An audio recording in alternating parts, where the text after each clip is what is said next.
Target wears red and khaki, or they used to, every Thursday.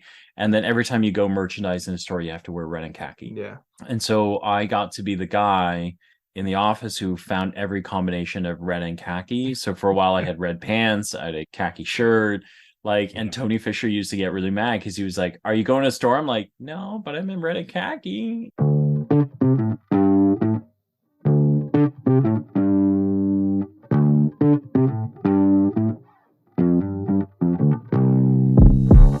Welcome to Hearts and Carts, the CPG podcast, the podcast about the people behind the products that are winning hearts and filling carts. This cast is for anyone with an interest in the world of consumer products. We're your hosts, Justin Osborne and Alex Hill, and our mission is to bring you weekly content that helps you be a better and more informed CPG professional.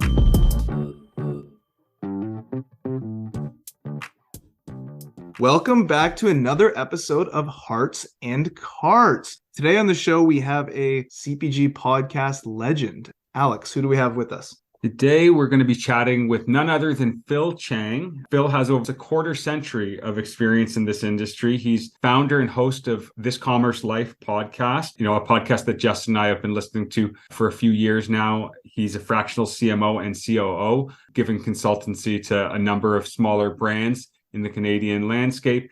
He also has a ton of awesome experience at a bunch of companies that are familiar to our listeners. So he has a ton to share. Really excited to hear his journey and his POV on a bunch of things.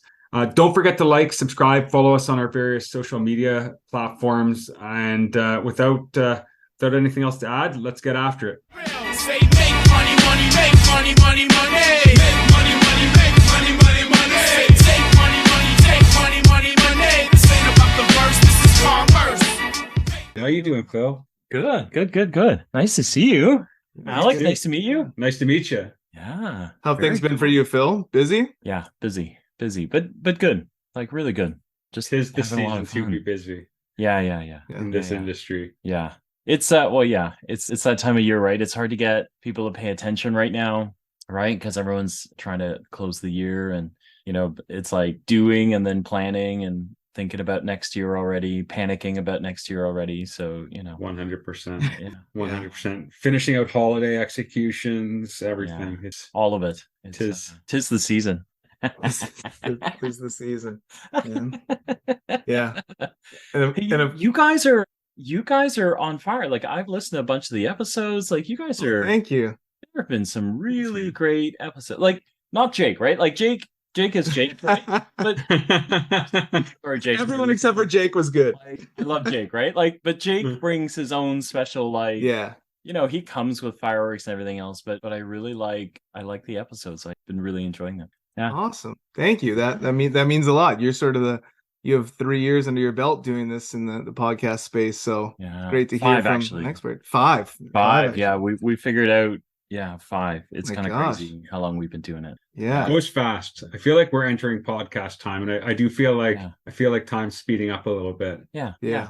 I feel like the funny thing is you talk to people now, and everyone's like, "Oh yeah, I did a podcast," and you kind of go, "Yeah, it's okay if you recorded a handful," but as soon as you get past a dozen, you realize wow, sorry, the dog is deciding now is a good time to go. But yeah, but yeah, it's just it's one of those things. As soon as you get past a dozen episodes, it's wow, this is actually work, right? We gotta keep going. But you guys are closing in on that number already. It's kind of cool. We are. Yeah, we've recorded over that at this point. We haven't released 12 yet, but we've recorded out of that. We've got a few that we're waiting to post, trying to get ahead of it again. Yeah, sort of before the holidays, right? So that Alex doesn't have me calling him to set up meetings over Christmas to meet with people. So yeah. I hear you. Well, Phil, thanks for jumping on. We're really excited to have you on the show. I'll sort of introduce you, I guess, now. We've got Phil Chang on the show, who is the, founder and host of This Commerce Life podcast, a podcast that I'm a huge fan of and I've been listening to for a couple of years. And he's also a fractional COO and CMO as part of that. And so a lot of experience in the CPG space, started off in big CPG, now helping a lot of small companies. And of course, with 5 years of doing this podcast and doing some of this work, he's met a lot of really interesting people and brands and just a wealth of knowledge to share. So I'm excited. I got to be on your podcast gosh, I guess maybe like 8-9 months ago, Yeah. something like that. Yeah, something like that. Yeah. And it was really fun. But I didn't get to ask very many questions about you because that would kind of defeat the purpose, right? So I was excited to have you on and Kenny on in the future to talk about Yeah. you guys and your journeys. So this is sort of a cool full circle moment. So That's cool. Yeah. yeah, it's kind of fun, right? And so maybe with that, we could just start off with like early career, Phil. Like what were you doing? How did you get into the space? What were some of the roles you did and why did you sort of Yeah. fall in love with CPG? Yeah. Oh my gosh. So I actually I studied English and poli-sci at a school, creative writing philosophy. So had nothing to do with retail or marketing or sales or anything. I actually landed at the bank, and then I landed at I was in RBC Insurance's startup actually. So I was one of the original kind of dozen folks that worked there right at the beginning. But I worked there for maybe 18 months, and then I remember thinking, this is awful. Like I have to do this every day. And then my boss said to me one day, she said, "You're doing great. If you do this for another 5 years, I can definitely see you moving up in the world." And I was like, I got to get out. Like, Oh, I'm going no. to throw myself out of the building. Like, this is not what I want to do. And I had a friend who had interned and then got a full-time with Unilever out of school. And she said, "Well, we're hiring on a contract basis, but we're hiring some CSRs, right? So do you want to come do that?" And I was like, I'm in. Like, I don't care. Like, and I think I caused a real ruckus at the bank because I told the director that I was leaving a full-time job for a contract job. That's true. And that made the bank like really upset, right? But I couldn't stay. So I went to Unilever right around in 98 when they were just becoming Unilever from Lever Ponds and Cheesebro, or Lever Brothers and Cheesebro Ponds. So I think I'm really dating myself. So I did customer service for a couple of years there, and then really started to get a taste for data and what analytics could do. And I moved to Revlon and started doing their data and analytics at Revlon. So started kind of like as a sales analyst, kind of almost Catman, but like a sales analyst, and ran all of their data. Like it was super, super fun. Funny thing is, like, I didn't know anything about Excel when I started at Lever Brothers or Unilever. And I remember the first day, like, calling my wife, who's an accountant, going, "Listen, they want me to do a spreadsheet. I don't know give me some formulas. Like, what the hell am I supposed to do here?" Right. And she was like, "Oh my God, like, all right, I can give you, well, try this one, try at sum." And I was like, "This is genius. This is amazing." And then fast forward a bunch of years, I had taught myself like Excel and Access. I was programming databases and tying sales data together. So I did a couple of years of Revlon like that. And then I went to Kimberly-Clark to do their category captaincy stuff. So that was the early days at Walmart, when Walmart was really like starting to take hold in the country. And then they had rolled out Retail Link, and they were looking for captains. And so Kimberly-Clark brought me on board. I did adult care, adult incontinence, feminine products, feminine pads, like all that kind of stuff, right? So I did all of that for them for a couple of years. That was really fun. Like, it was just such a weird time, right? Like, I was in on brand meetings. It made all the other brand people upset because you would be like, imagine being in the room with P&G when P&G was pitching. Yeah. Right. And P&G Yeah. would just come right out and go, "We don't think you should be here." And I'm like, Walmart wants me to be. I don't know what you want me to do. Like the Kimberly-Clark guys are upset I'm here, so they keep yelling at me. You're yelling at me. Walmart wants me here. What do you want me to do? Right. Like, so, but super interesting time. Got to like connect with the folks in Bentonville, did, a bunch of trips back and forth, kind of learning like the world of Walmart. So very, very cool. And then from there, I wound up doing it's funny because I've done startup for most of my life and just not known I've done startup, because I went to Danone, who had, like, this was when Walmart was starting their pantries, and Danone didn't have anything in Walmart at all. So they were looking for a key account guy, but what they really wanted was someone who just understood Walmart, period. And so my name popped up. So Walmart actually gave them my name. So I went, talked to them, fully unprepared to work for a French company, but it was fun. We opened 160 pantries the first year at Walmart. And we had to fight through like weird things, right? Because Danone, globally, they were like a number one company. And so, the French do things in funny ways, but like when your boss who's from France stands up in the middle of a Walmart vendor meeting and says, "We're number one. Why don't you have us as your category captain?" You're going, "Oh God." Hey, please sit down. No, Walmart's going to spend their lifetime putting us in the grave. Like, this is terrible, right? So, yeah, but really fun. Got to learn a ton about fresh, like very, very different experiences from, kind of everything else I'd done. Because it was fast, it was quick. You were turning around deals in like 3-4 hours, right? Because you like all the expiry dates and everything like that. Okay. So it's a whole other dimension. We've talked about that a few times. Yeah. Bit of a burning platform. Yeah, it's funny. And then I went from there and I went to Pfizer. And Pfizer was like the opposite. So I think my first week at Pfizer, the director of sales said to me, like, I went in as a category manager or cat man, right? And he said to me, "This is really urgent." So I had it done in 3 hours. But like when you move from fresh to OTC, he was like, "Yeah, it's urgent. I booked a meeting for it next Tuesday." I'm like, "Oh, I thought you said it's urgent." Like I think you were long-term planning. Like this is not, so it's kind of like first moments in OTC you're going, oh, they move at a very, very different pace. But yeah, Pfizer turned into J&J because Pfizer merged with Johnson Johnson and McNeil.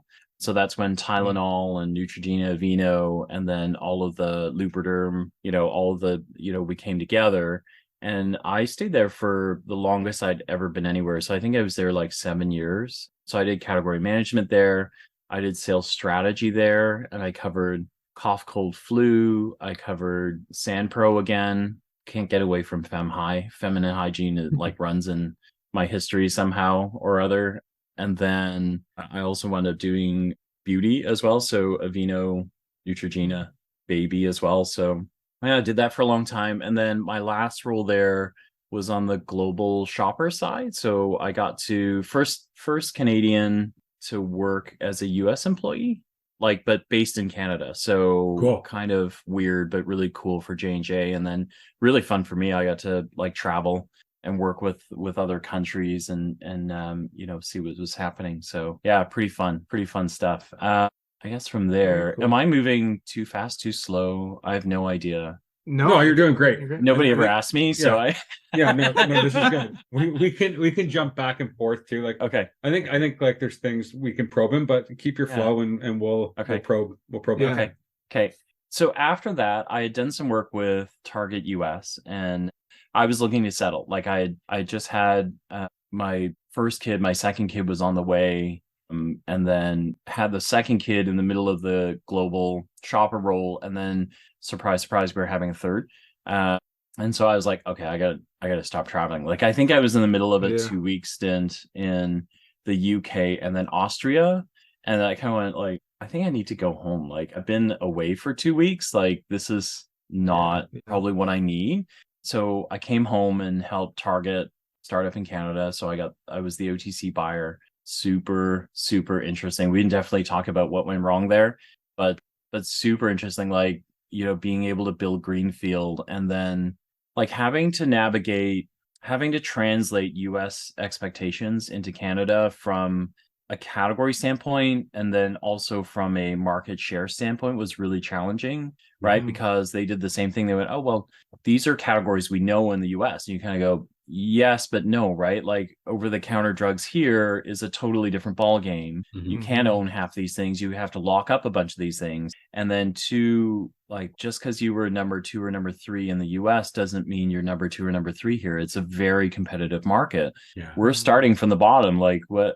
Yeah. Where do you expect all this market share to come from, right? So navigating those things was interesting. But I think there was a perception of Walmart that was probably maybe a little bit influenced by what Walmart somewhat tends to be in the US in terms of its market position and who it serves. That was not the case in Canada.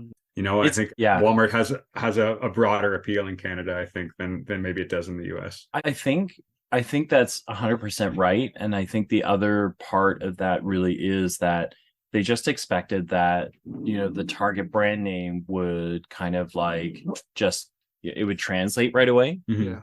But, no, just no. Just didn't. Yeah. But it was, I was there for the greenfield years, so got to build planograms and do all that stuff and walk empty stores. That was super interesting. And then I was there for year one.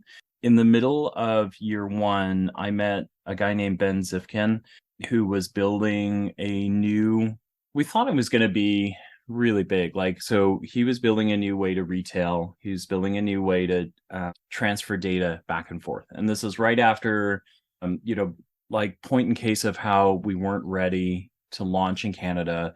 When we took data from vendors, we did not, in the US, they have a process for normalizing data. We didn't have a process for that. And so vendors gave us data and you kind of went, okay, great. I have a cough cold product. Why does it look like a pallet? Like when you gave me the data, why do they look like pallets? And then you realize nobody is scrubbing their own data because they've been in the industry for, 30, 40 years, right? And so things like a cough cold syrup bottle, we were getting all the wrong dimensions for. And so if you talk to any ex-Target person who is there during what we call data validation, like you actually get PTSD looks, right? Because we stayed there I think I was there for like 16, 17 hours, like at a time.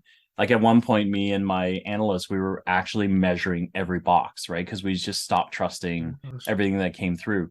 And so you kind of like, so at the time I said to him, when you get this thing up and running, I'm coming, because he was trying to sell what GS1 wasn't doing, right? Which is, we are a central repository.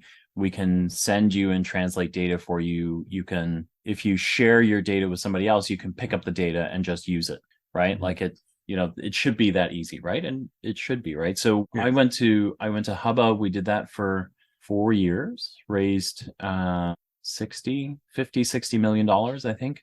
And then Ben just shut down. Like, I think Ben shut down 2 years ago, maybe. But yeah, super interesting, kind of super interesting. In the middle, we pivoted into more of a product discovery platform. Yeah. Trying to get, retailers to come to us to find products and then get to the infrastructure that way, because retailers were just, really difficult to crack like that. But after 4 years, I was kind of done. Like we'd gotten to 60, 70 people. I knew what 60 or 70 people felt like. And I knew rules, and I knew I didn't really like rules. So I left because I had had enough brands. By this point, I was an ambassador for the company. So I was traveling, I was speaking, I was doing a lot of the kind of really fun things for the company. And enough brands had said to me, hey, if you ever leave Hubba, give us a call. We'd love to work with you. So I kind of tested the theory and called, kind of a half dozen brands and went, hi, and some of them said, thanks for calling us back. And then a whole bunch of, like, let's figure this out, right? So, so I wound up moving and then launching Retail Fill, so I could, kind of do the consulting thing, work with folks. That was really fun. I picked up about a year in. I had a friend from Hubba call. She had moved to a biometric company, and she said, they need help. Would you come? And I don't know. This is going pretty well. And she's, no. You don't have to leave Retail Fill. We can just pick you up as, like, you can pick these guys up as a major client.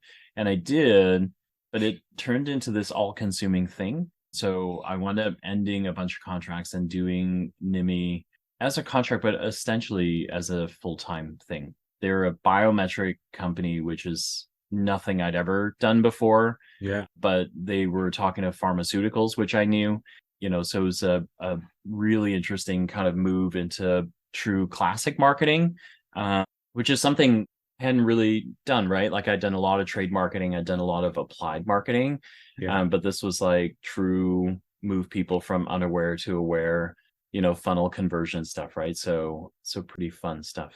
Yeah. So during that time, kept doing some speaking. I was doing some speaking for Retail Council of Canada. I happened to be in Vancouver, and Kenny is in Vancouver. So I called Kenny. I think he only sort of remembered who I was. When you're a buyer, like, you kind of meet a lot of people, right? So I said to him, hey, we had a good time before. like, are you around for coffee? I saw you just left London. Just curious what you're up to. And we met at his coffee bar on the drive. We we were supposed to be there an hour. I think we were there for 3. And it was just really fun. And I said to him, let's do this again, right? And he said, sure. But are you coming back? And I said, no. But I think I have an idea about how to do this. Just give me like a month and I'll call you. And then we'll figure it out. And then I called him and said, listen, we're going to do a podcast. And he was like, I don't know what do I have to do? Like, don't do anything. Just get on the phone with me or get on a conference call or a Zoom, and then we'll just figure it out. And he was like, okay. And I think we did like 2 or 3 dry runs, and then it felt right. So we just started doing it.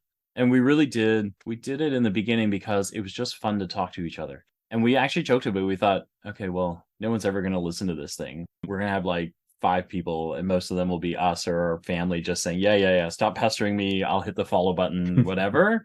But it turned into a thing. So we just kept going. So and how many episodes are you guys at now? A couple hundred, right? Like 273. So that's a few dozen.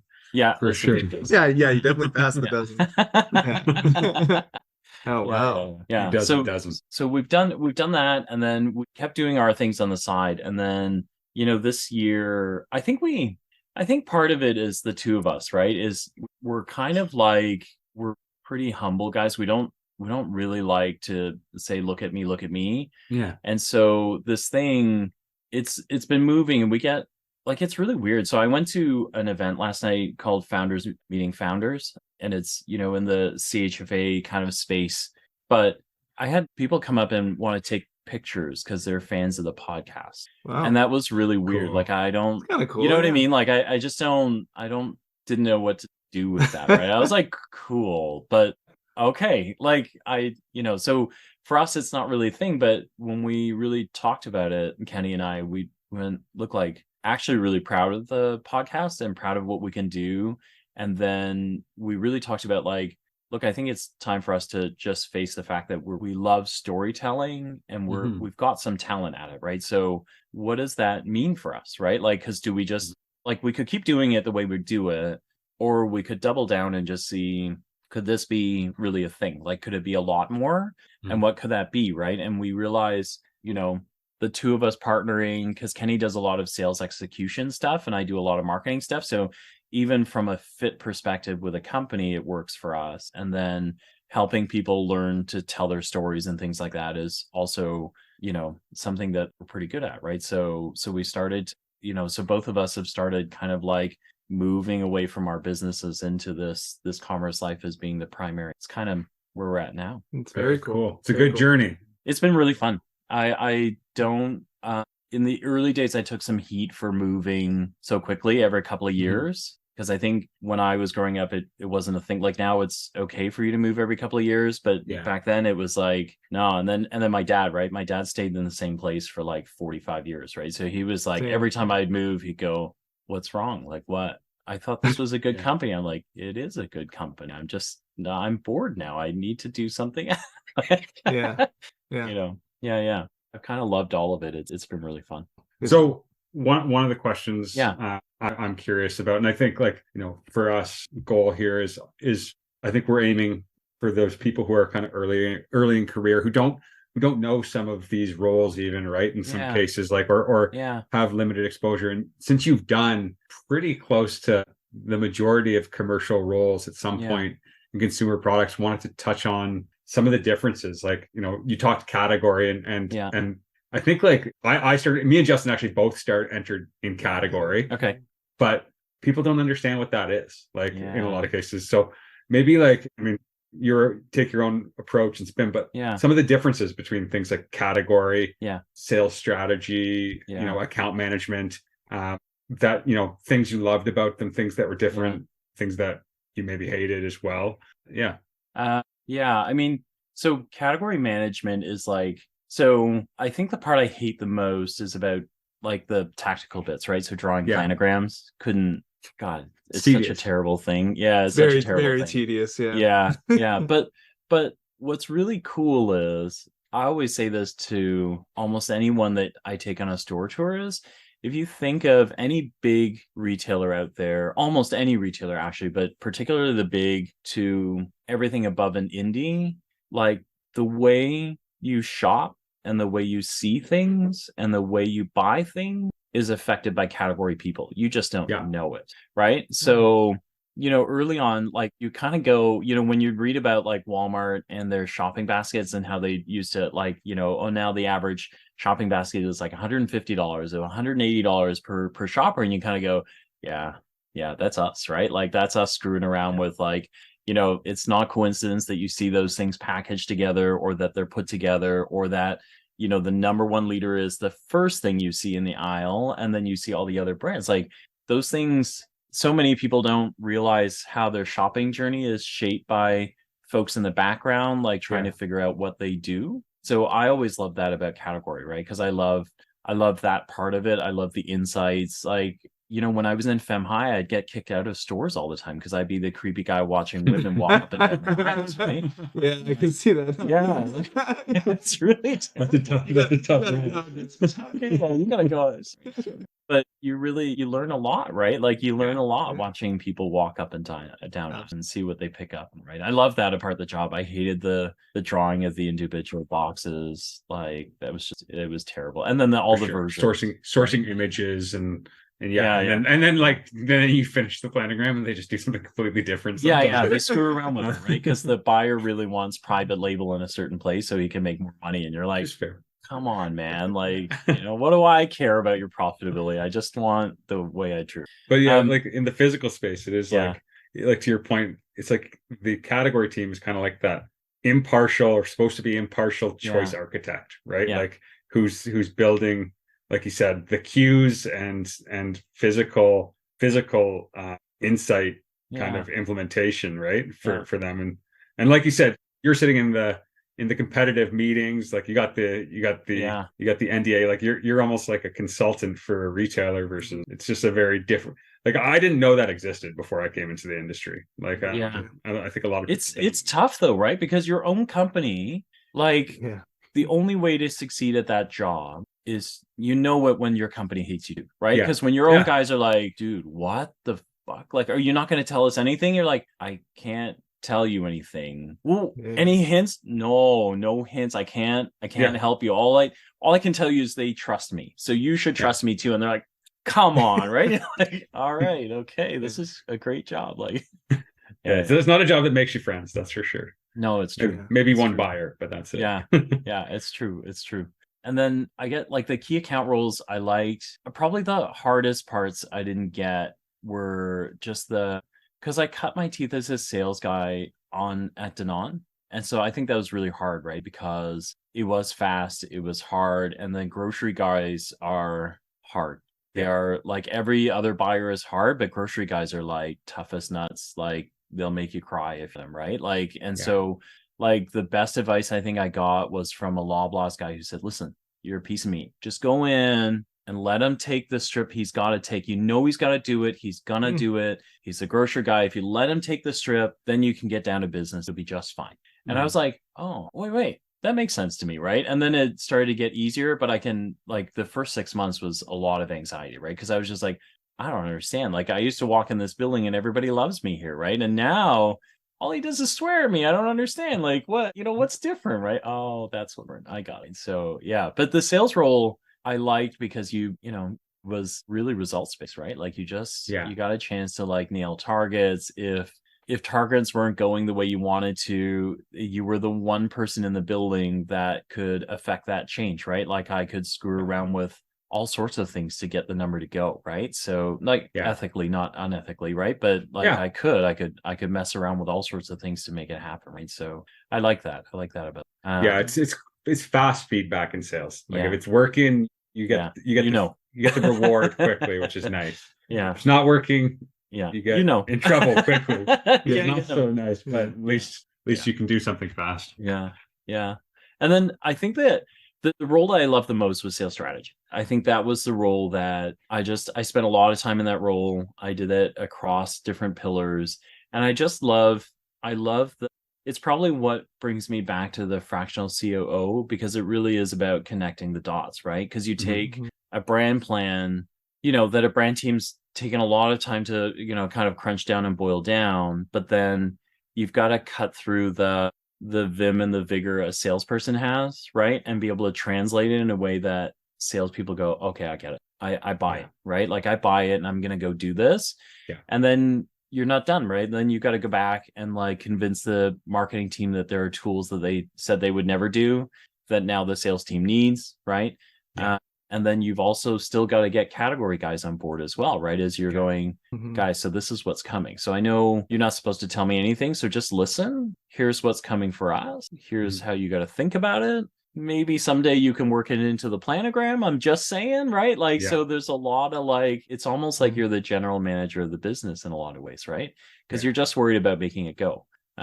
So I You gotta really speak everyone's language a little bit too, right? Like yeah. I love that about the job. I really I love that. And then I realized in those jobs that I was a risk taker because I was okay with it. Like at J&J, they had a pretty entrepreneurial spirit. So if you wanted to take a risk, they would let you take it. Yeah. But you realize that lots of people around you didn't want to put their signature on things, so to speak. Yeah. And I was kind of like the first to go, no, this is cool. We should do this. Where do I sign? Right. Like, and they would always go, well, maybe we should, no, this is good. Let's do it. Let's just do it. Don't worry. If it's bad, I got this. I'll take the heat for it. It's fine. But they really embraced that, right? Like they saw that as something they really wanted. So I got the chance to do that on Fem High. I got the chance to do that on upper respiratory and then finally on beauty before I got to go. It was really fun. Yeah. Very cool. Yeah. I think my mom still thinks I work at Chang, to be honest.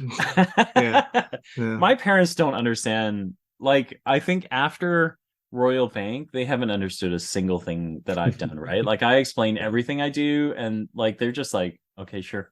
You're making money. You don't look like you're broke. You look like you're eating okay. So, you know, the wife's happy. The kids are healthy. Okay, whatever.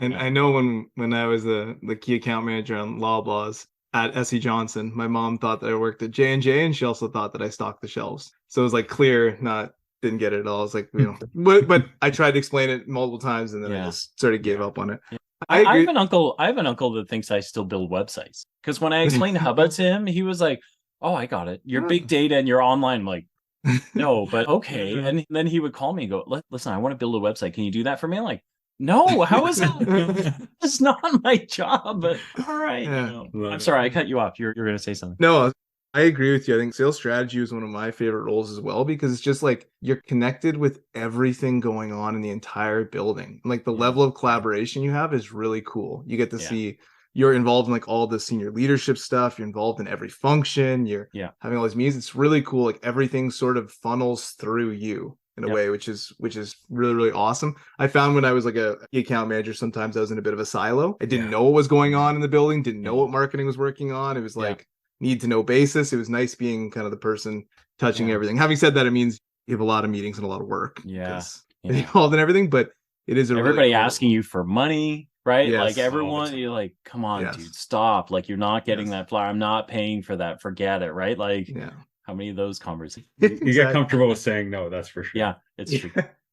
So you were at, you were working on Walmart at a cool time when they brought on Fresh, right? Anyone probably 10 years younger than Alex and I won't even remember Walmart looking like that. I remember it like transitioning into the superstores. But I wanted to hear more about Target, which I'm assuming you knew I was going to ask about, because that to me is something so cool. That was launching when I was getting into CPG. And it was like this behemoth coming to Canada. There was so much excitement about it, all the commercials, all the advertisements, everyone working and planning on it. And it was just such a huge sort of deal, which didn't really pan out at all. For a company that size, that's huge, right? So I think for you, I'm sure an amazing like learning just to get to launch a retailer in Canada. So I wanted to hear more about what that was like. And then also sort of your perspective, of course, what you can say on like what you think maybe went wrong for them. Yeah. I had a ton of fun there. Like it was so crazy. It was so crazy. Like I probably came home from traveling just to work like 1 million hours, I think, on the Target stuff. And like in the early days, it was a special kind of crazy. Like you kind of like everyone came in going, oh my God, we're going to get a chance to do this. This is really cool. We're going to like first new retailer in Canada and who knows how long. Yeah. But there were there were things, right? Like I remember like getting ready to sign the offer. The recruiter was talking about like the headhunter or the person who worked with Target said, "Oh, you've got to, so just make sure you got your suits ready." And I went, "Suits? What are you talking about?" And she said, "Oh yeah, there's a dress code." And I was like, "Oh no, like, so I have to do ties?" And she goes, "Yeah, suit and tie." And I was like, "No, I don't do ties." So like really, and she started laughing, and I said, "No, I'm serious. I don't do ties. Like I've kind of been there, done that. I don't want to do that anymore. Is that actually going to make or break this?" And then she actually went away to read the policy. And then she came back and said, no, okay, so I figured it out. If you wear a sweater and a jacket, you don't have to wear a tie. Or if you wear red and khaki, which is what they wear on third, so see you later, just because so I could avoid, so some weird things, right? Like the dress codes were a little weird.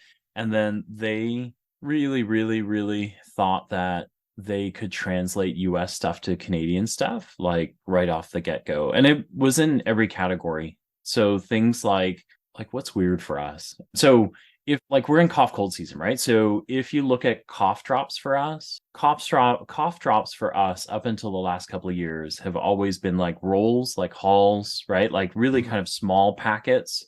We don't really do bags of things, right? Like this year, this year in particular, I think because they're selling so many cough drops, we started to go to like great big bags. But in the US, they do bags everywhere. And so, when I got my categories and I started looking through the planograms, I said, well, this is a problem, right? Like we don't carry any of these products. And they go, no, don't worry. Like we, do cough cold in the US. So just take all the cough drops and you can transplant the planogram, you're done. And I was like, okay, so first of all, we don't carry all these up here. And the ones you carry now, they have a different formulation. So I have to figure out if they're compliant.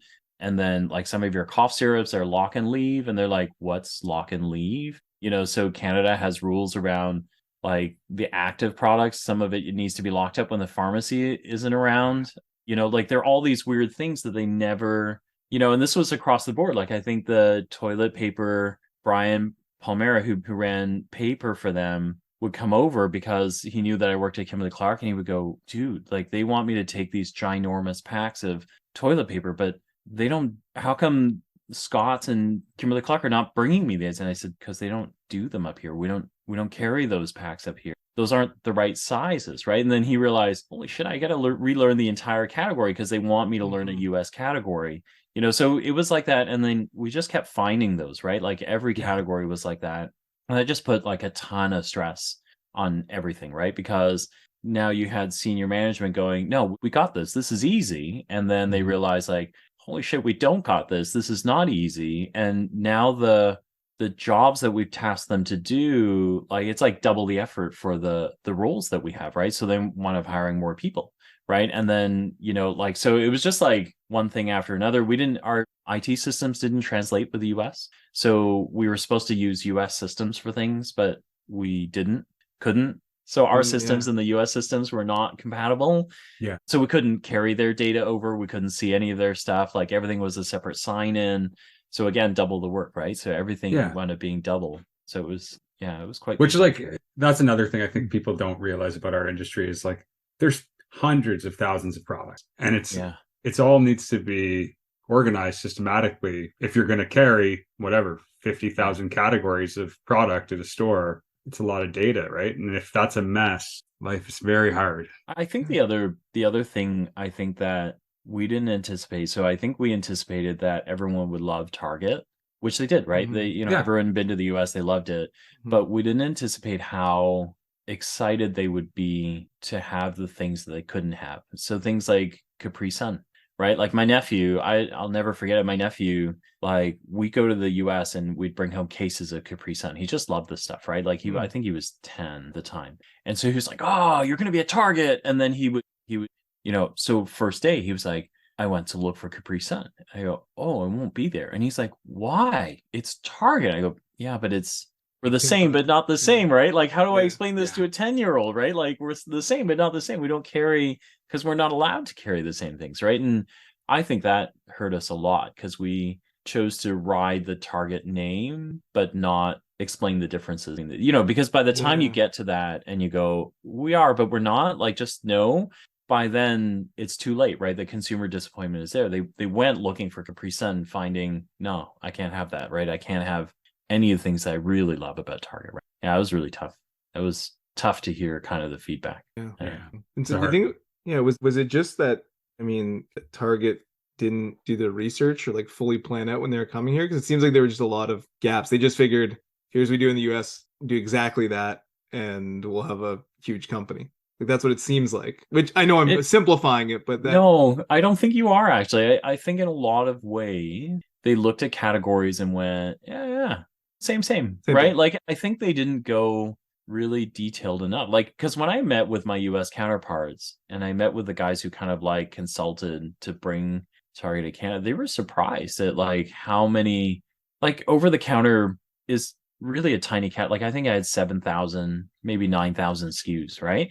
So over the counter is like relatively small in the scheme of things. But out of the 9,000 SKUs, I probably had half that were different from what they had in the US, at least, right? And so they were shocked, right? Because at 4,500 SKU differences, now you're truly building something. You're not lifting anything, right? That's Like you're completely rebuilding different. everything. Yeah. Yeah. And that put a real tax on the system for sure. Absolutely. Yeah. So Well, you've survived and thrived. yeah, I have. exactly. So, I have. Exactly. Yeah.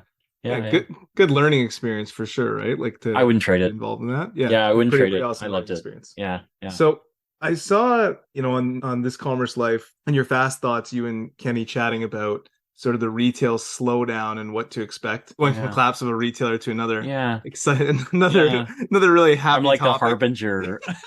Going from happy topic to happy topic. Sorry to do this to you. No, but I found it really interesting, and it's Yeah. super top of mind, right? With like all these small companies, with everybody we talk to, like on a personal note, you're seeing it with inflation, everything else. So it's very top of mind, and you guys have been in the industry for a long time and brought up some good points. So just wanted to get your perspective on what you think the next 6 to 12 months looks like. I think this one actually worries me a little. Like, so I don't want to be glib about it. Like 08, 09 was really rough, but I also feel like, that hit the US much harder than it hit almost everybody else, right? I feel like this one's going to hit us pretty hard. Like I think we all feel it already. You go to grocers and you realize like, like for $100, I'm getting a lot less. And then every week it seems like I'm getting a lot less. And that made us really worry because we're seeing little brands who are going after some very lofty targets and like spreading themselves out, but they're riding a high right now of people who are willing to spend on premium, but that kind of grouping, the middle class, if you will, is going to wind up pulling back, right? Like they're already starting to do it because $100 just gets me a lot less now. And so I'm not going to spend $4.99 on a bag of chips. I'm going to go back to what I could get before, right? So, and that means I am going to buy, premium chips less, or I'm going to buy a premium yogurt less, right? Because I need the mLs, I need the grams, I need to feed the family. So, and we worry that these guys are going to get into kind of like big, like the ones that are really dangerous to me, the Longos, the Farm Boys, like folks where you get like casual premium buyers. I don't know if that's a thing, but I'm naming it a thing, is like casual premium buyers, people like me, right? That I have some cash. This seems like it's really good for me, but I'm still flexible enough. So right now I have money. I'm going to try it. And maybe I'll buy it a bunch of times. But then when really things start to shrink, I'm going to go, you know what? Like I'm still in those places where like a Longo's, I can opt for the Longo's brand, right? Which is 30% less than the normal mass merch brand, and still get really good value and still feel like I got something premium. So I'm going to go do that instead. And so I worry that all these guys who have extended themselves, with manufacturing, with everything like that, they're going to get jammed up because they're going to see their sales dry up, right? It's going to slow right down to a place where they can't afford that kind of capacity. So I worry about that. Like I look at all these premium guys and like, you need to kind of control your risk a little bit better, and then maybe go places where the premium buyer is going to stay and be steady. It's these small companies disproportionately get hit harder, right? And unfortunately you see that's it's just more difficult for them. But I think it's realistic, right? You're going to see people make those trade-offs in store because how can they not, right? It's a very real issue for them. Yeah, it's we kind of knew we jammed about it before because we knew, like, you know, our audiences, they're all striving for big things. They all want to be these amazing brands, and we think they can be, but, you know, we thought it'd be irresponsible not to kind of call it out. So if they're a brand, some of the brands are going to make it, right? But if you're about to take the leap, you know, maybe it's best to just double check before you do that, Yeah. you know, at this juncture. I think it's totally important to just be realistic, right? With the situation, and there's a way through it, obviously, and a best way to approach it, at least to optimize, but it's probably a little different than it was a year ago right now, for sure. Yeah. I think, I don't know, I'm scared for next year. I think next year is going to be a really rough year. Worried about who's on the bubble, who's not. Yeah. The dynamic I look at that I think, and I was saying this to Justin the other day, is like, you know, the last two slowdowns, and like you said, 2008 hit the US harder, but interest rates went down, not up. So it's like a whole other. This is a whole different ball game, right? Like, it's like, so it'll be interesting, but all you can do, this is going to sound cliche, all you can do is your best, and recognize the playing field as it lies. But on a more positive note, let's pivot here. So, question we like to dive in with people. You've done a lot, so want to talk a little bit about you and how you approach prioritization, how you optimize, how you approach a day, how you approach a week, and just kind of get a feel for Phil's method. Madness, utter mad. I think this sounds corny, but I think I try and come into every week trying to learn something new. It's something that over the years I think I've undervalued in all of my career, because sometimes you come out of weeks and you go, I know I did my job, but did I do anything, you know, that kind of moved me forward? So I think every week is about learning something new. And then I think I try not to come into my week with a ton of structure. It's more about accomplishing things. I don't know if that sounds weird or not, but it's more like, what do I want to be able to do? So if I want to be able to move, you know, if I have an overall goal of moving the podcast forward, what is the thing I'm going to do this week that helps me move that forward? And then figure out what that is, get it done, and let's go. So I try not to kind of come out of too many weeks with loose ends. And then I try and go into every week going, what didn't I know? Right. Like, so the podcast world is one of those where you realize, like, we got into it and I went, and Kenny was like, great, so you got it all fit. And I go, dude, I know fuck all about podcasts. Like, I figured out it turns out editing is like one of the easier things to do, right? And then, like, I had to figure out how to syndicate and get this thing out to all these people. And then it was like, now we actually want people to listen to it. Well, how the hell do I do that? Right. Like, you know, so there are all these things that, you know, we try and learn along the way. So that's kind of what I do. I try and learn something new. And then I try to just make sure that I'm watching the big buckets, right? Like, I have that luxury now. I don't have a lot of, like, kind of tedious things. So a lot of it is about kind of moving things forward finding the big priorities. Yeah. We can commiserate on doing a podcast is a very big learning curve every week, right? So it's I don't know. Like, I find, like, sometimes I get frustrated because even when I look at things like downloads, right, you kind of go, this is unreal, right? Like, you look at the Mark Marons of the world, and you're like, how did you get how many downloads do you get a day? Like, what? How did you do that, right? Like, so there are, you know, things like that you kind of wonder, like, am I getting the right stats? Like, maybe my stats thing is broken, maybe there's more in there, or like, how you know what I mean? Like, there are all these things here for sure. We had that with one of our episodes. The stats must be wrong on this one, because that was a great episode. So who knows?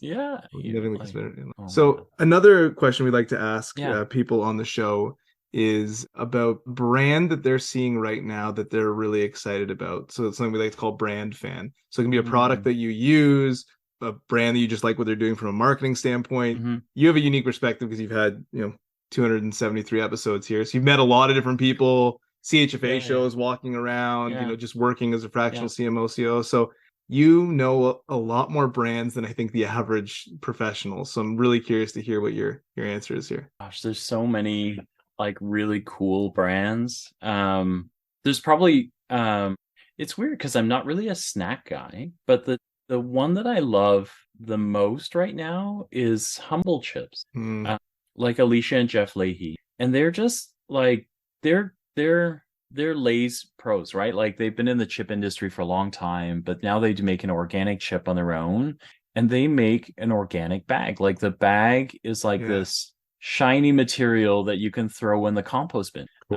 And it's kind of like, anyway, I love it. I love what they're doing because I think I love when I see people trying to undo my consumption past, right? Like, because I've spent so many years in CPG, I actually worry that if I went back to try and figure out how many shopping baskets I fully loaded when I probably shouldn't have with consumer, like I must be going to hell, right? Like I don't know if there's another way out of that. So, kind of seeing them do this from the opposite end, I really love. So that's probably one that I'm following a lot right now is what they're doing. Yeah. That's a good one. Yeah. And I think people underestimate how hard that is to do, to take packaging and do something innovative like that. Yeah. And make it viable. Yeah. And you're managing stales and everything else in that category. So so what's even more interesting there, if I kind of double down on the fan thing, is they have kind of made their kind of packaging technology something that they would like to share with bigger brands. Interesting. Do you know what I mean? Like, and to me, that is like, I really hope they make it. If they don't make it, they still would have moved the industry forward. Do you know what I mean? Like, and so imagine if all the chip bags that you saw that we consume, they never go to another landfill ever again, right? Like that would be super cool. It is very cool. And that they've kind of left it open for other people to do. And I listened to that episode and I remember you munching on chips throughout and saying, I'm eating more and I'm eating more. Because they're bad people. They sent me an entire box of this stuff, right? Like, so it does make sense that that's your favorite. Yeah. And I've had a few of them. They're quite good. Very, very cool product. And like a very established, hard to get into category that's dominated by a company that I used to work at. And so it's tough to break in a company they worked at. It's tough to break into. So cool to see someone try and disrupt a category like that for sure. Yeah, it is. Yeah. It's very cool. It's very, very cool. Yeah. Cool.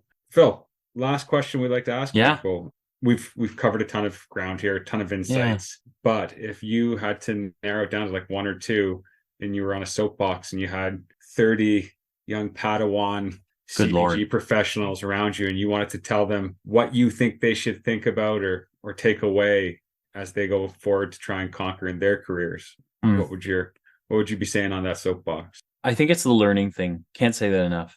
Yeah. You have to, like, anyone who's ever asked me for career advice will tell you this, is like, I always ask them when they say, oh, is this a good move? And then I always ask, like, what is it that you want to learn? Like, so what is it that you think you're going to get out of the next move? Because it has to do something for you. It might not be what you think. So when you get into it, rarely do you get what you think you're going to get, right? So that's just the way it works. And so you might not learn what you think you're going to learn, but you got to go into it to learn something. Like, so if you're running away from a job, don't stop and figure out what it is you need to learn and then go find a job that teaches that. Like that to me is how you get, that's how you get to great places, right? Because every time you run away from a job, you have to run away from that job. And then you spend your life kind of running away, right? Or you don't learn anything and you wind up in a job, like I'm 50, right? So, and I always promised myself that I didn't want to be in my 50s and kind of like hiding in a job because I hadn't learned enough to, be something else. Yeah. So you work that into your, don't be afraid, right? Like don't be afraid that one day you'll be afraid to make a change. Yeah, I think I've heard it said, I don't know who said it, might have been Zig Ziglar or something like that, said like there's no such thing as job security, but you can build employment security. And I think that the learning piece is an important part of that for people. So also I think it's just a lot more fun. It's so much more fun when you're learning shit, right? Like if you're just going to do the same job all the time, it's kind of awful. I'm with you. I'm with you.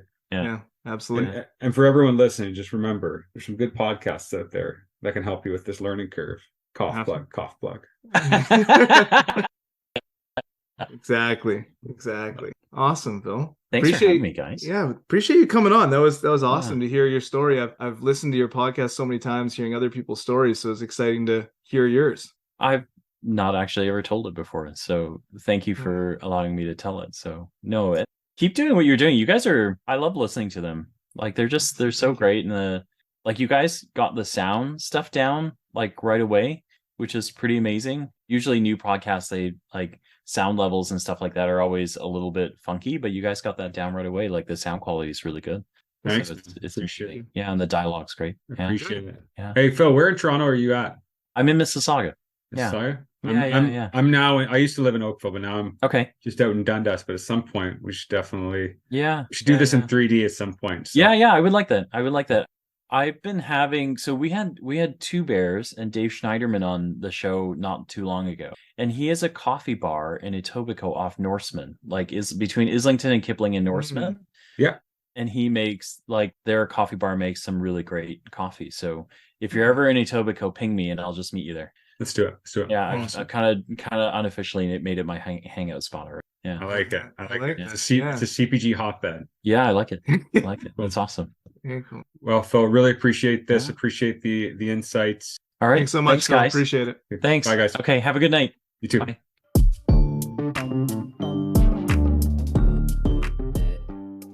Well, guys, that was a ton of fun. It was really, really cool to connect with Phil. We've been listening to him for a couple of years, both of us, and I know Justin's met him. I hadn't met him before, and he did not disappoint. Super down to earth, super real, super great communicator, and has a ton of cool experience under his belt, and is doing great things in the space. So I really loved that conversation. Justin, what was your key takeaway on that one? Yeah, I mean, first off, it was just great to see the guy and chat with him. And I'm a huge fan of his podcast. We've posted it on our social media, one of our favorites between us. Really cool to check out. Of course, we want you listening to ours all the time, but if you're going to check out another one, make it that one.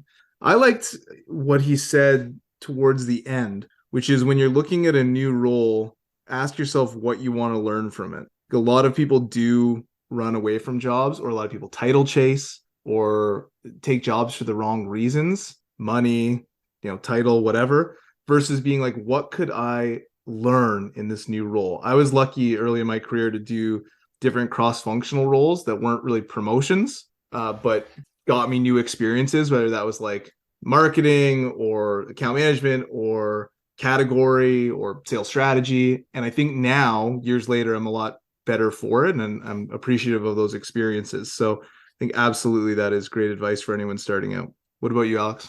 Honestly, it's pretty similar, and I think it's just maybe this is more of something I want to emphasize for our listeners, and some of them who are more senior, this will be obvious to, but for those who are newer, there's a lot of different places to learn in the industry, and Justin just named a bunch of them. And I think the people underestimate the learning opportunity that exists within any given organization, and I think organizations appreciate people who try to learn and grow cross-functionally, and I think every function has something to offer another function in terms of an experience or an edge or the ability to consider different perspectives within the business. So I think that's a big one for me, and I thought the target experience piece was really interesting as well, and just understanding the differences that your market requires and how important that is for anyone in this industry to remember. And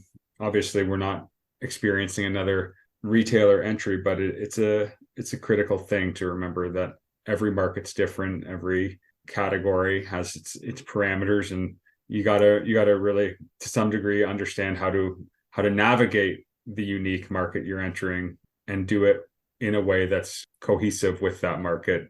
Otherwise, you can end up going the way of the dinosaur. So, yeah, those are mine. Yeah, awesome. So, a huge thank you to Phil for hopping on. Check out his podcast, This Commerce Life. We're gonna have his co-host Kenny Vanucci join the show at a future date as well to hear all about his story. And with that, we will let you go. Thanks for listening. Make sure to like, subscribe, follow us on social media, and of course, give us a ton of 5-star reviews across the board. Chat soon.